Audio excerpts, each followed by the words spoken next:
Yak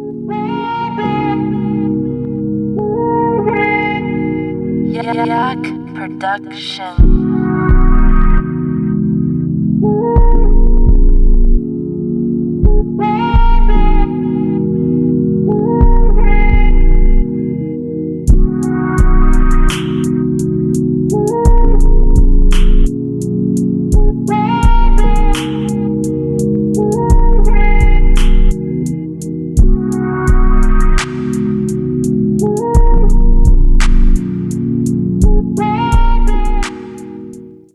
एक अधमरा आदमी अपने ही खून में सना अपने ही कटे हुए पैर को हाथ में लेकर रो रहा था।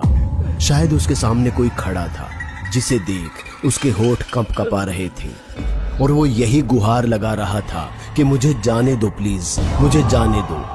पर आखिर में उसकी गुहार उसके काम नहीं आई और जो भी वो था उसके जिस्म को कुचलकर उसकी जान ले चुका था। आदमखोर चुड़ैल।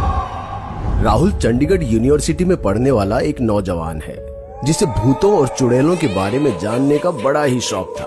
वो हमेशा भूतों और चुड़ैलों की कहानियां पढ़ता रहता था। वो इस बात की पुष्टि करना चाहता था कि भूत होते भी हैं या ये सब बस एक मनगढ़ंत कहानी है। राहुल के कॉलेज में उसके दो जिगरी दोस्त थे, स्नेहा और आशीष, जो 2 सालों से रिलेशनशिप में थे। तीनों में कमाल की दोस्ती थी, जहाँ जाते साथ जाते। बस शनिवार की रात राहुल जब क्लबिंग करने निकलता तो स्नेहा आशीष के कमरे में आ उसके साथ अपने प्राइवेट मोमेंट स्पेंड करती। एक शाम जब दोनों ऐसे ही बिस्तर में थे तब राहुल अचानक से कमरे में आ धमका। राहुल को देख स्नेहा जोर से चिल्लाई और चादर से अपने बदन को ढकते हुए बोली, राहुल साले, तुझे तमीज नहीं है क्या? कम से कम नॉक तो करता, बदतमीज। अबे चल ना स्नेहा, ये शर्म का ड्रामा किसी और के सामने करियो। इंस्टा पे इससे ज्यादा है और पूरे कॉलेज ने देखा है। अरे भाई बताएगा भी अभी क्यों आया है? पैसे नहीं थे तो कॉल कर देता यार, यूपीआई कर। अरे नहीं रे भाई, मेरे पास कैश है। अभी शिल्पा के साथ हॉरर फिल्म देखने गया था। कसम से यार बिल्कुल चेप किस्म की बंदी है। जब मैंने उससे कहा कि भूत वूत नहीं होते, ये सब स्कैम है तो बोलती है कि जब देखोगे तो समझोगे। मेरा घंटा, आधा घंटा तो भूत होते हैं मुझे ये समझाने में लगी रही। इतना चाटा ना भाई उसने। अरे तो तू हमें क्यों चाट रहा है? पॉइंट पे आना साले। देखो भाई लोग, तुम्हारा भाई करेगा उसे गलत प्रूफ। बड़ा सिंपल सा तरीका है। आज रात अपन पास के कब्रिस्तान में जाएंगे, तीनों चलेंगे और पूरी रात वहाँ जाग के पता करेंगे कि चुड़ैल होती है कि नहीं होती है। तू जा, वैसे भी हम नहीं जाने वाले तेरे साथ। तूने हमारा पूरा मूड खराब कर दिया है।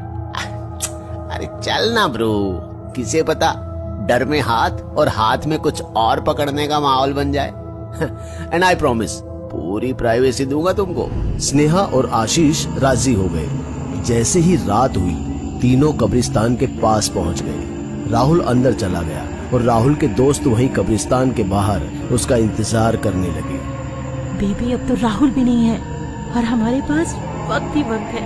तो यकीन नहीं हो रहा स्नेहा, इस हालत में तुम्हें ये सब सूझ रहा है? मेरी तो इस रात के अंधेरे के सन्नाटे में ऐसे फट रही ना यार। पता नहीं इस राहुल का क्या हाल हो रहा होगा। राहुल एक था कि अचानक उसे पेड़ के ऊपर से कुछ आवाजें आई। उसने घबराकर फ्लैशलाइट मारी तो पाया कि चमगादड़ों का एक झुंड था जो उसके फ्लैश जलाते ही भाग खड़ा हुआ। कुछ घंटे बीत जाने के बाद स्नेहा ने राहुल को कॉल किया और उससे पूछा, भाई चुड़ैल दिखी क्या? राहुल ने जवाब नहीं दिया। इस पर आशीष ने फोन छीनते हुए राहुल से कहा, अरे यार तू बाहर आ जाना यार, हम लोग घर चलते हैं। मुझे बहुत नींद आ रही है और स्नेहा भी बहुत थकी हुई है। सुन भाई, जब तक सुबह नहीं होती ना, मैं यहाँ से बिल्कुल नहीं हिलने वाला। तो एक काम कर साले, तू फ्री फंड में मर जा। और सुन, अगली दफा रूम में आइयो तो नॉक करके आइयो। इतना कहकर स्नेहा आशीष का हाथ पकड़ उसे अपने साथ खींचते हुए हॉस्टल की ओर ले जाने लगी। राहुल अभी भी चुड़ैल, पिशाच या किसी आत्मा के दिखने के इंतजार में था। उसने अपना कैमरा एक कब्र के सहारे टिकाया और एक वीडियो रिकॉर्ड करते हुए किसी व्लॉगर की तरह बोलना शुरू कर दिया। हाँ तो दोस्तों, मुझे यहाँ करीब आधा घंटा या उससे थोड़ा ज्यादा समय हो चुका है। एक भूत और चुड़ैल के लिए यार कितना इंतजार करना पड़ेगा। खैर, भूत नहीं होते हैं और आज ये साबित। राहुल इससे पहले इस तथ्य पर मोहर लगाता कि अचानक कब्रिस्तान में हवाएं चलने लगी और कैमरे में गौर से देखने पर उसने पाया कि उसके पीछे वाली कब्र में से एक लाल चुन्नी का टुकड़ा एक कोने से बाहर निकल रहा था।